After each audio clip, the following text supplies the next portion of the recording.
The name of your nonprofit is Windows to the Divine. Can you talk about why you called it To the Divine, and what relationship do you believe art has to the divine? Ooh, that's a big question.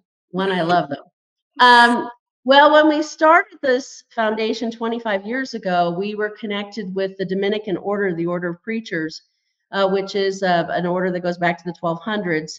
And it is an order that, by its very charism and name, preaching. So they were very focused on getting out, and in those days, literally out into farmlands, etc., to bring the gospel to people because they couldn't read.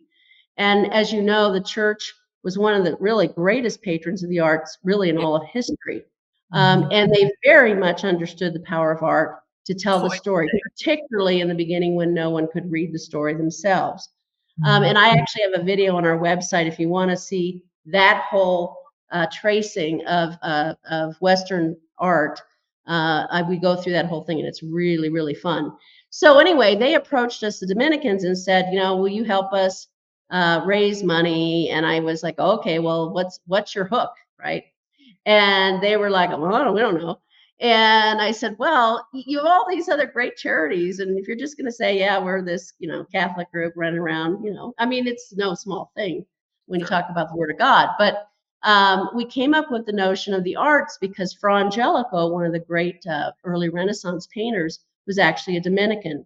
And he would pray. They said he never picked up a paintbrush without praying first.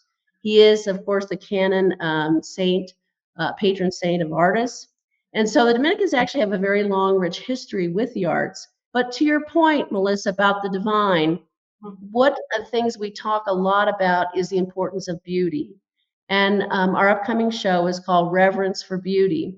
And beauty and the divine are totally connected. And I do enjoy talking about that so that people can understand that beauty is a reflection of the divine creator spirit that dwells not only around us, but I believe within each human being. And so I feel it's appropriate, whether you call it divine, spirit, whatever word.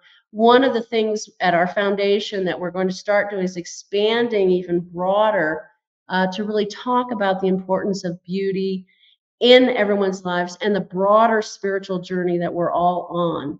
And I think the arts have always been the best way of exploring that story, developing that story.